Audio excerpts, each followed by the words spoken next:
Ancient Practices series. Chapter 1. One True Thing.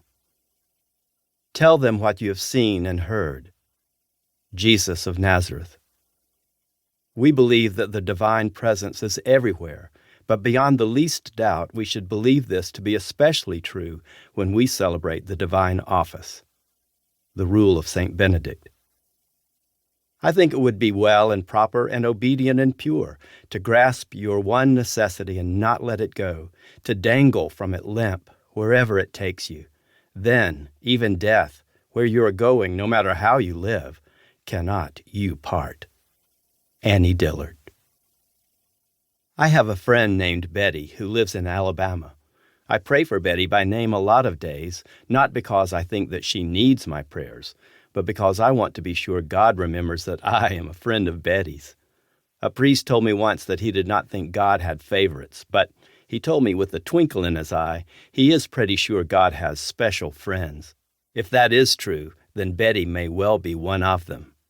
If I could pray like Betty, I would not likely be writing this book about these things. This is a book about the most ancient practice of Christian prayer, a way of prayer known as the daily office. It is known by other names as well: the Liturgy of the Hours, Fixed Hour Prayer, the Divine Office, the Canonical Hours, the Divine Hours, Daily Prayer. Its roots are firmly planted in the early Church, and it has become in recent years the focus of a great deal of interest among people who grew up in Christian traditions in which such a way of prayer was not a part of their ongoing prayer life. That was certainly true for me. I stumbled into the daily office when I was almost 40 years old, and I've never quite recovered.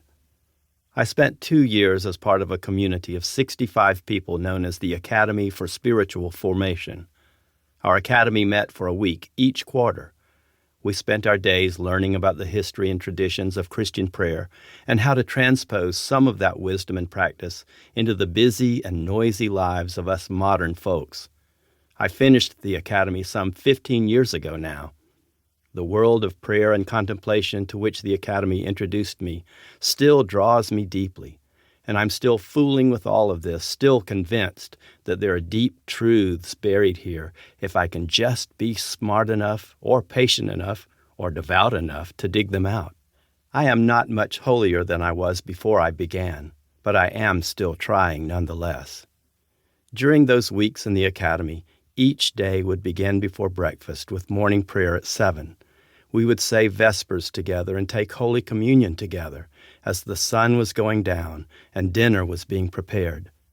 The day would end with night prayer at 9:30, the offering of confessions and praise, completing our day's journey and taking us into the great silence where we slept and waited for the whispering of the voice over the dark and the void, waited for God to say, "Let there be light," again. I wish I were poet enough to take you back there with me. We said our prayers together in this great room large enough to hold 400 people if the chairs were in rows the way they set them for camp meetings. The room was paneled in old pine with great beams above us. It was the way all old campground chapels should be. The place has been there since the 30s, I think. As my father might say, there was laughter in those walls. And there were tears and prayers and praises and hymns and shouts and sorrows in there too. I used to sit in there at the altar for hours some nights.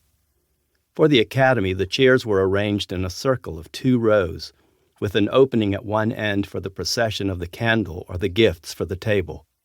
At the other end was the table itself. No matter where you sat, you were always looking into the faces of your fellow pilgrims. No small comfort that. I cannot fully express what it meant to me to say the office 20 times in a week with those brothers and sisters. If I sit still enough just now, though, I can still hear them singing the Psalms and saying the Gloria, making their way through the liturgy together with care and joy. I can hear the silences even. Betty was a part of the same community. At the end of each day, we would meet in small groups to process the day's information and to encourage one another in the new bits and pieces of our spiritual